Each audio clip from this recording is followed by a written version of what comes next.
तो पिछले अध्याय में हमने देखा है कि किस प्रकार से हम एंट्रोपी को डिफाइन करते हैं। पिछले लेक्चर में हमने देखा कि हम किस तरह से एंट्रोपी को डिफाइन करते हैं और किस तरह से लघु ऊष्मा स्थानांतरण जो होता है जब निकायों के मध्य, तो किस तरह से उसके ताप में परिवर्तन होता है, उसके अभिगम्य ऊर्जा स्तरों में परिवर्तन होता है, उसकी एंट्रोपी में परिवर्तन होता है। और आज हम देखने जा रहे हैं कि अगर उन दोनों निकायों में से एक निकाय अगर ऊष्मा भंडार हो, ऊष्मा भंडार का तात्पर्य क्या है कि आपके पास ऐसा निकाय जिसकी आंतरिक ऊर्जा बहुत अधिक हो, जिसका आकार बहुत अधिक हो निकाय की अपेक्षा,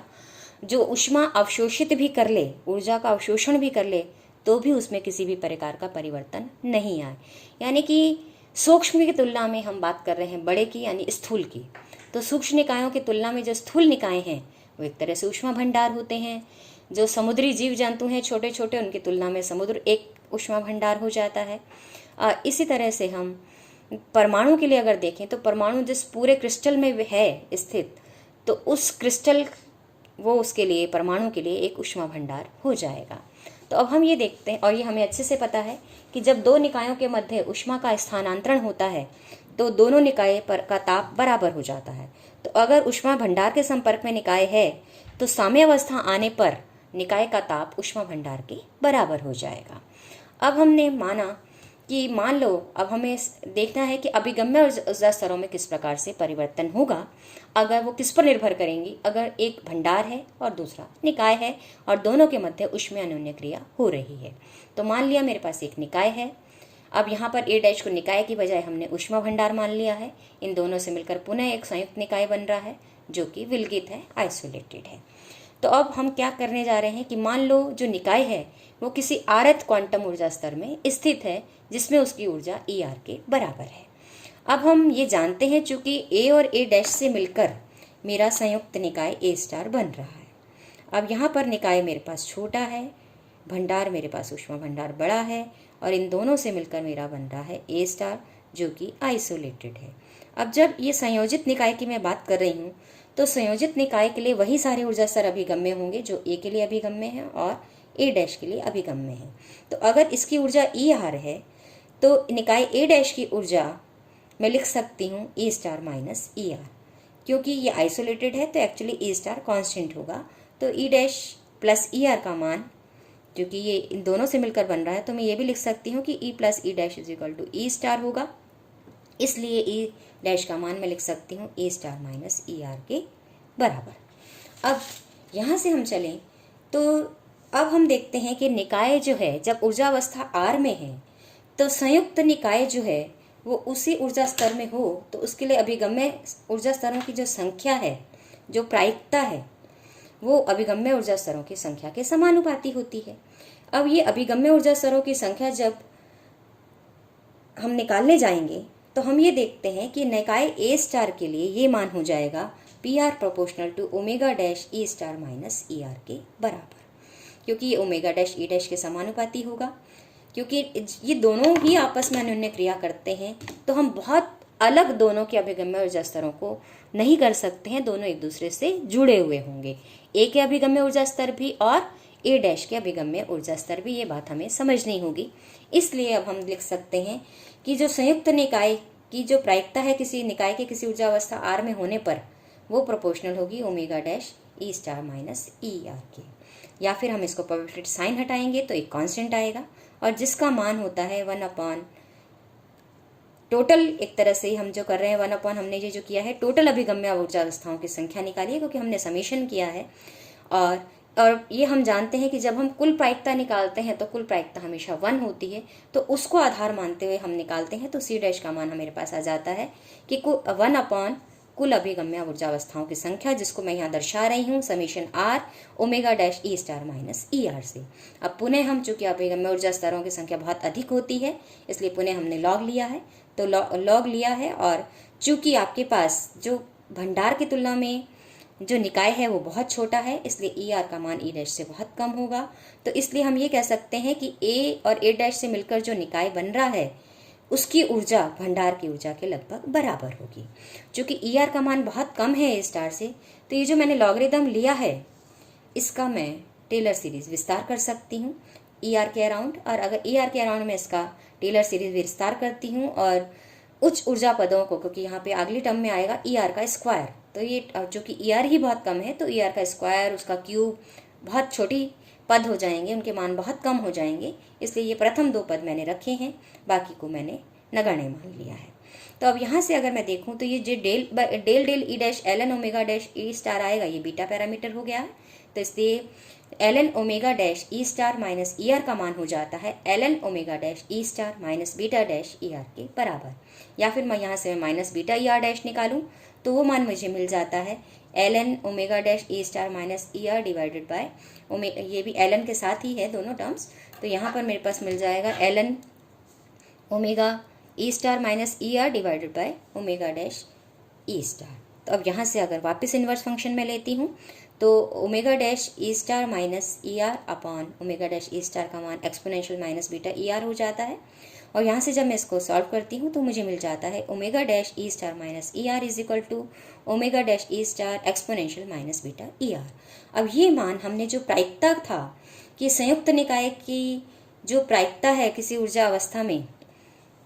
ये समानुपाती जो होती है, यानी हम ये कह सकते हैं कि निकाय के किसी ऊर्जा अवस्था में पाए जाने की संभावना जो है संयुक्त निकाय के अभिगम्य ऊर्जा स्तरों की संभावना के बराबर होती है। तो ये मान हमने ऊपर रख दिया है, ऊपर रखते ही मुझे मिल जाता है किसी निकाय के ऊर्जा अवस्था में जो प्रायिकता होगी में पाए जाने की जो प्रायिकता होगी वो बराबर हो जाएगी C dash omega dash E star exponential beta ER पे निर्भर होगी। और चूंकि ये ओमेगा डैश ई स्टार जो है, ई स्टार चूंकि कांस्टेंट है, ये अवस्था R पर निर्भर नहीं होगा, इसलिए इसका मान हमने C के बराबर रखा है। और ये चूंकि C के बराबर मैंने रख दिया तो किसी ऊर्जा अवस्था में निकाय के पाए जाने की जो संभावना है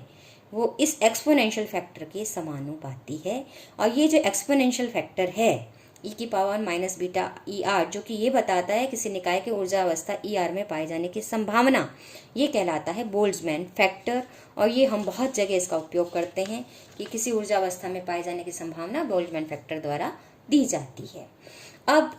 आगे हम चल रहे हैं इस कांस्टेंट C का मान जो कि PR में अपीयर हुआ था, मेरे पास PR का मान था C e की पावर माइनस बीटा ER, तो यहाँ C का मान मैं ज्ञात करना चाहूँगी जो कि प्रायिकता के नियमों के आधार पर हम निकालना चाहेंगे कि जो कुल प्रायिकता है, और कुल प्रायिकता कब आएगी कि जब निकाय के लिए सभी संभव अवस्थाएं जो भी हैं उसमें से किसी में उसके होने की प्रायिकता जो है वो किसके बराबर होगी, यानी टोटल प्रायिकता अगर मैं निकाल रही हूँ तो वो एक के बराबर होगी प्रायिकता नियमों के आधार पर। तो PR का मान मैंने यहाँ रख दिया कि C e की power minus beta ER is equal to 1, तो C का मान मुझे यहाँ से मिल जाता है 1 अपन समीशन R e की पावर माइनस बीटा ER। और यही हम पुराने अपने पूर्व में जो हमने लेक्चर स्टडी किए हैं उसमें भी हम ये देखते आए हैं कि जो प्रायिकता जब e की पावर माइनस बीटा E के समानुपाती थी तो हमने जो नीचे लिया था वो टोटल अभिगम्य ऊर्जा स्तरों की संख्या ही ली थी, और यहाँ अभिगम्य ऊर्जा की मान, यहाँ पर अभिगम्य प्रायिकता का मान जो है टोटल वो 1 से हमने इसका मान C का निकाला है।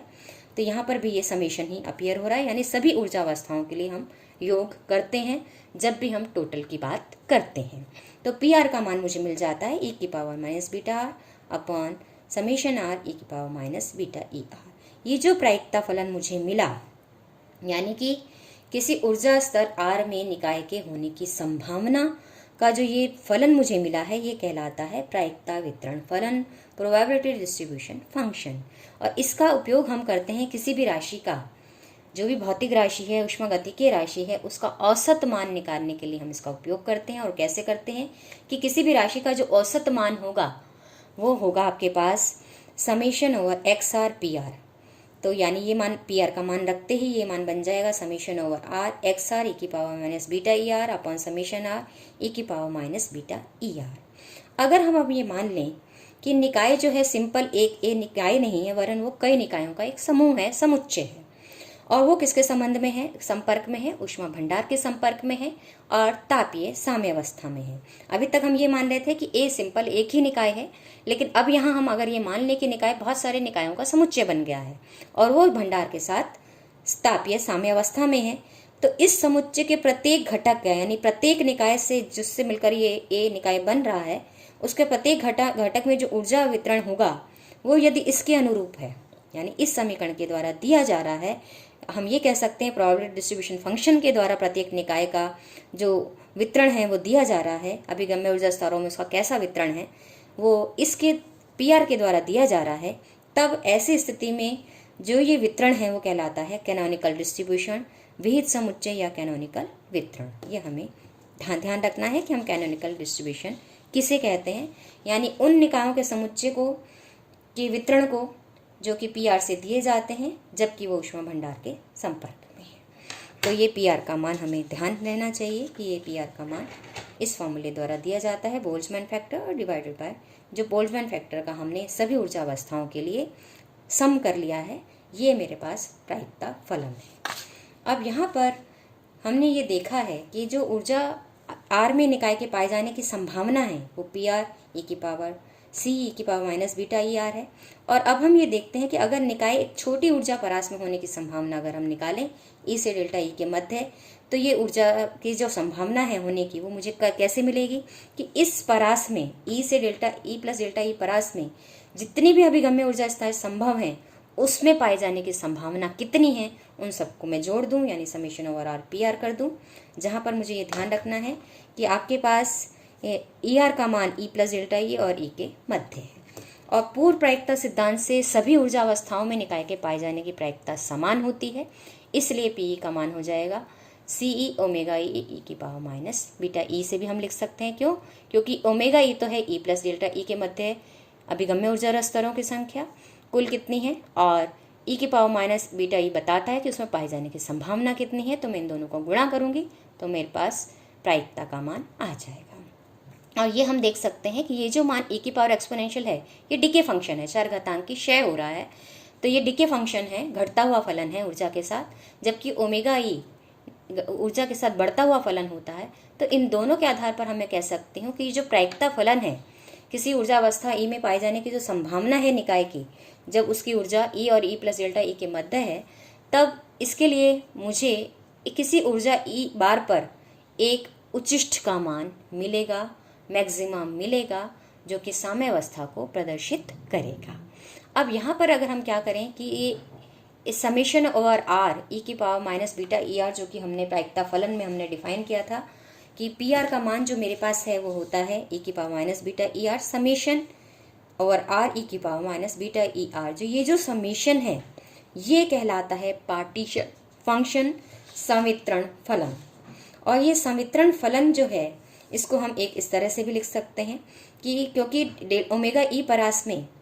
यानी ऊर्जा परास डेल्टा ई में जो अभिगम्य ऊर्जा स्तरों की संख्या वो मैंने ओमेगा ई से दी है और प्रत्येक में पाई जाने की संभावना ओमेगा ई है, तो इसलिए अगर मैं इन सब दोनों का गुणनफल करके इसका सम ले लूँ उस ऊर्जा परास के लिए, तो मेरे पास ये सभी ऊर्जा अवस्थाओं पर लिया हुआ योग हो जाएगा। इसलिए संवितरण फलन को मैं इस प्रकार भी लिख सकती हूँ। तो दो तरीके मेरे पास हो गए संवितरण फलन को लिखने के, एक तो हो गया समेशन आर ई की power minus beta E are और दूसरा हो गया ओमेगा ई की पावर माइनस बीटा ई का समेशन। अब संवितरण फलन मुझे बताता क्या है कि अगर दिए गए ऊर्जा स्तरों में किसी भी निकाय का ऊर्जा वितरण किस प्रकार से है, किस प्रकार से उसकी ऊर्जा अवस्थाओं में ऊर्जा का डिस्ट्रीब्यूशन हो रहा है। और अगर ये सब मुझे पता है तो मैं निकाय की किसी भी ऊष्मागतिक राशि को निकाल सकती हूँ। इसलिए संवितरण फलन मेरे लिए बहुत महत्वपूर्ण हो जाता है, क्योंकि अगर मुझे संवितरण फलन किसी भी निकाय के लिए अगर मैं लिख सकती हूँ, चाहे वो लिक्विड है, चाहे वो सॉलिड है, चाहे वो गैस है, अगर मैं उसका संवितरण फलन लिख सकती हूँ कि ये बता सकती हूँ कि उस निकाय के लिए दिए गए ऊर्जा स्तरों में संवितरण कैसा होगा, अभिगम्य ऊर्जा स्तरों में ऊर्जा का वितरण कैसा होगा, अगर मैं ये समझा सकती हूँ, संवितरण फलन लिख सकती हूँ, तो किसी भी भौतिक राशि का मैं मान निकाल सकती हूँ, यानी कि मैं उस निकाय के बारे में पूरी जानकारी प्राप्त कर सकती हूँ। इसलिए ये संवितरण फलन मेरे लिए बहुत महत्वपूर्ण हो जाता है। और यहाँ पर अगर हम देखें तो अब इस पी आर को जो कि मैं लिखती आ रही थी ई की power minus beta E R से अपॉन समेशन आर ई की power minus beta E R से, तो ये चीज़ मेरी जेड बन गई है, पार्टीशन फंक्शन बन गई है। इसलिए प्रायिकता का मान हो जाएगा किसी ऊर्जा अवस्था आर में होने की निकाय की 1/z ई की power minus beta E are. और अगर हम ये कह रहे हैं कि निकाय की ऊर्जा अवस्था ई के संगत बहुत सारी सूक्ष्म अवस्थाएं हैं, जी आर सूक्ष्म अवस्थाएं हैं, तो जो निकाय की ऊर्जा अवस्था में होने की जो प्रायिकता है उसमें हम जी आर से भी गुणा उसको कर देंगे। अब चूंकि ऊर्जा में मेरे पास बहुत सारी ऊर्जाएं होती हैं, निर्भर करती हैं कि स्वतंत्र कोटि कितनी है,